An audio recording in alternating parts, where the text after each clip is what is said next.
Ever find yourself wondering if those millionaire morning routines everyone's talking about could actually, actually make a difference in your life? Like, is there really a magic formula to unlock success just by, say, waking up crazy early and doing yoga? It's definitely tempting to think so, right?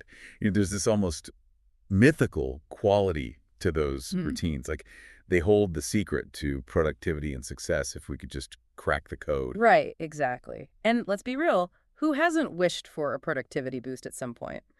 Well, that's what we're diving into today. Our source material is this podcast. It's called Transforming My Life. And the host decided to, get this, actually try out one of these millionaire routines for a whole week. Interesting. I'm curious to see um, how their experience lines up with, all the research out there on things like building good habits and, well, productivity in general. It's one thing to read about these routines, but actually, putting them into practice, that's a whole other Yeah. story. Totally.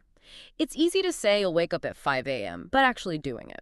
So, to give you some background, this podcast host, they start by describing their normal morning routine.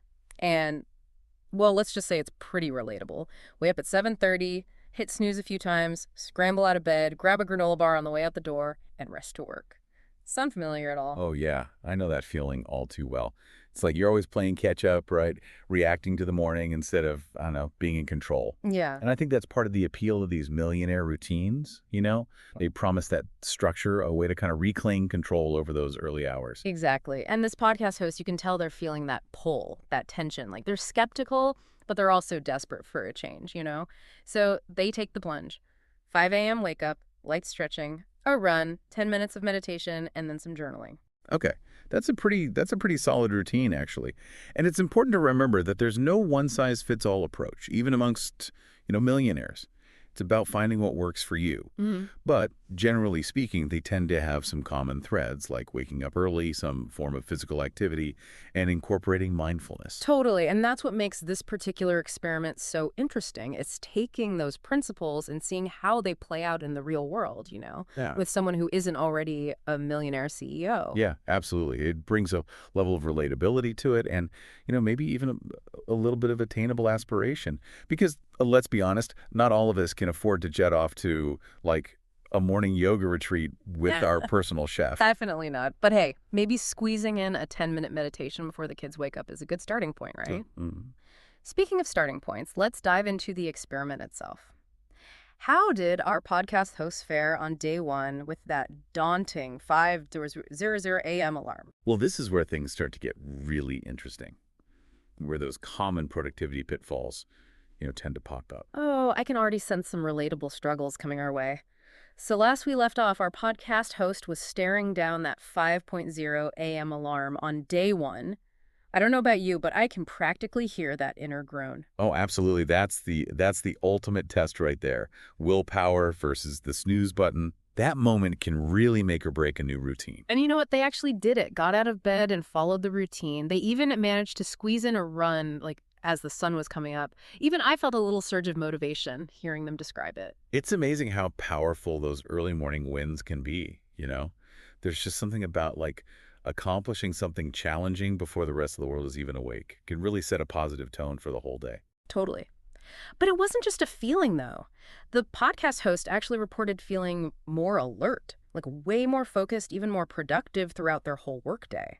They were actually surprised by how much simply shifting their wake up time and adding a few intentional things into their morning could impact their mindset. Yeah, that's a pretty common thread you see in a lot of the research on morning routines. Yeah. And there's a really fascinating biological reason for it, too.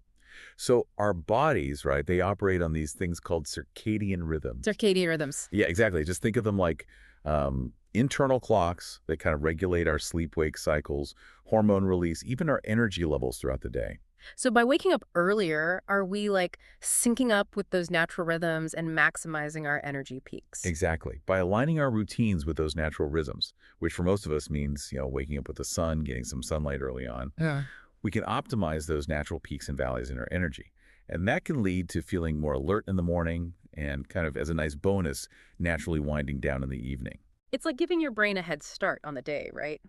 I'm starting to see why those early mornings might not be so bad after all. What about, so we talked about waking up early, but what about the exercise piece of this whole thing? Right. So adding in things like morning exercise can actually further enhance those benefits we were just talking about. Exercise, especially in the morning, it's been shown to boost cognitive function, elevate your mood, increase your energy levels throughout the day. Basically, it primes your body and mind for, at peak performance. It's interesting that you mentioned feeling more present and aware, because there's this one part of the podcast I wanted to ask you about. The host was describing their morning run, and they were talking about how they just started noticing all these little details they never really paid attention to before, like how the light hit the leaves on the trees, or even just different bird songs. They were really seeing their surroundings for the first time in a long time. What do you make of that? I love that detail. It really highlights how even a small shift in routine, especially one that encourages like mindfulness and just being present, it can really change our entire perception of, the world around us. When we move through our mornings with intention, even those mundane everyday activities can become opportunities for observation and appreciation. And when we're more present, we're more likely to find those moments of joy.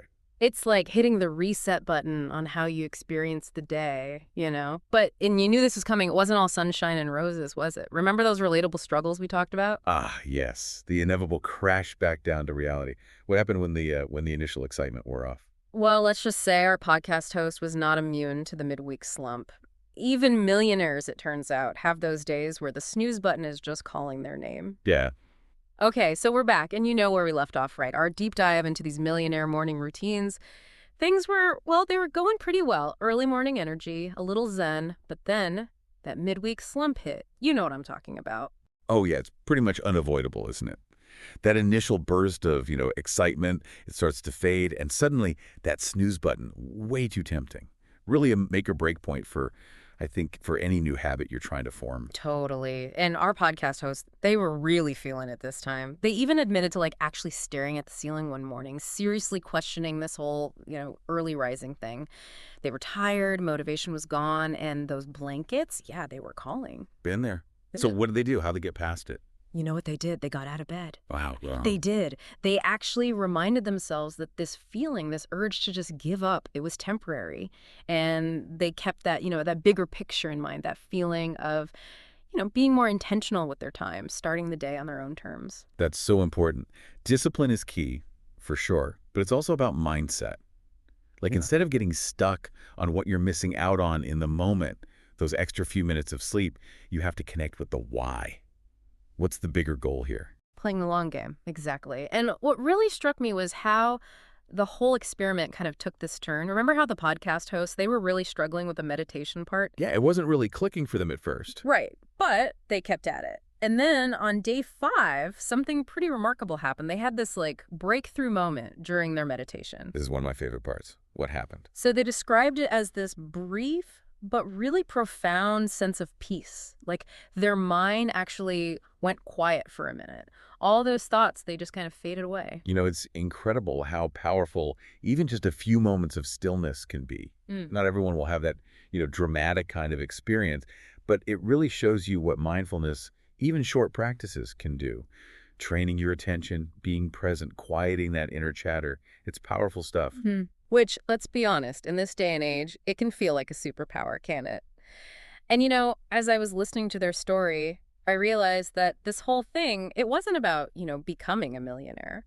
By the end, the podcast host wasn't just more productive or focused, but they had this real shift in intention. They were more present, more aware. It's the most powerful takeaway, I think, from the whole experiment. It's not about copying a routine exactly, but about figuring out what works for you, what brings you joy, what gives you energy, It's about making your mornings match your values.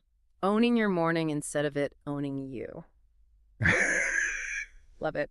So as we wrap up, what's the one thing our listeners should take away from all of this? Small changes, they can make a huge difference. It doesn't have to be this big overnight thing. It's about finding one or two small but meaningful things you can change in your routine. And those can lead to more focus, intention, even just a little more joy throughout the day. Love that. Start small, keep going, find what works. No need to, become a millionaire to have a good morning. Yeah, right. And who knows, maybe those small changes lead to a level of success you never even thought possible. On that note, we'll leave you with this. If you could change one thing, anything, about your morning routine, what would it be? And what's one small step, just one, you can take today to make that change happen?